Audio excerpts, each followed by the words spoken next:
People are like, sales is so hard. You know why you think sales is hard? Because you've never done anything hard. I've done so many hard things. I know talking ain't one of them. Right. Another reason why people think sales is so hard is because they're terrified of rejection. I'm Right. curious to get your perspective on this, right? We recently did a podcast with a very successful Dallas entrepreneur that sold a roofing company for hundreds of millions of dollars, and he said that you got to stop thinking about rejection and taking it personally. They're not rejecting you, they're rejecting your offer. Right. Right? So for you personally, how did you kind of transform your mindset to handle rejection and kind of turn that into fuel to keep on pushing through? Yeah, that's a great question. So, when I was in A.L. Williams, actually, even before I started making any money, I learned a principle from a guy named Hubert Humphrey, who was the #1 income earner in that company. I learned a principle called the law of averages and the law of large numbers. So the law of averages is everybody who sells anything has an average. If you talk to 10 people, maybe your average is 4. You make 4 out of 10 sales. Maybe your average is 1 out of 10.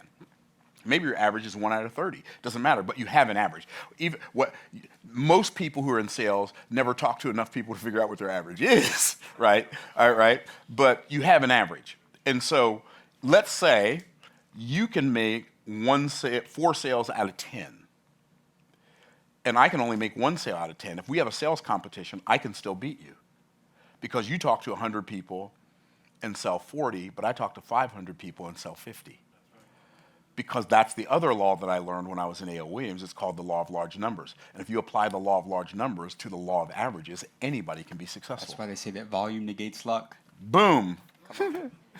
Indeed. Yes, sir. And Myron, in the interview with James, you also said that you not only believe in God, but you trust God. I trust God.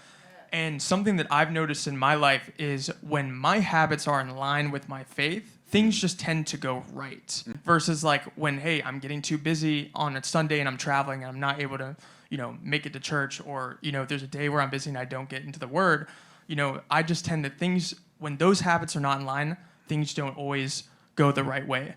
For you, where did you learn that foundation to not only believe in God, but to trust God? So I was 16 years old. People say when I found the Lord. I didn't find the Lord. I wasn't looking for him. He was not on my agenda, right? But when I came to Christ, I was 16 years old. And I had never read a book before in my life, other than a karate book or a comic book, because I love karate, and comic books were easy to read, just keeping it real. And my friend, who was a year ahead of me in school, who shared Christ with me, he said, now you need to start reading the Bible. I need to what? This big, thick book with no pictures, little bitty words, 2 columns? I need to read that? Yep, well, okay, I'm in. If that's what you got to do when you're a part of this thing, I'm reading the Bible. So I started reading the Bible, and I didn't know what to expect because I had never read it before. And when I started reading the Bible, I found something that shocked me. I found that the Bible is not about religion. It contains religion, but it's not about religion. It basically gave me practical stuff I could do to make my life better. I'm like, this was in the Bible the whole time? I've been going to church my whole life. How come nobody ever talked about this stuff, right? And so that's what I was thinking when I started reading the Bible. And I started applying those scriptural principles to my life. And every area of my life that I applied the Bible to got better.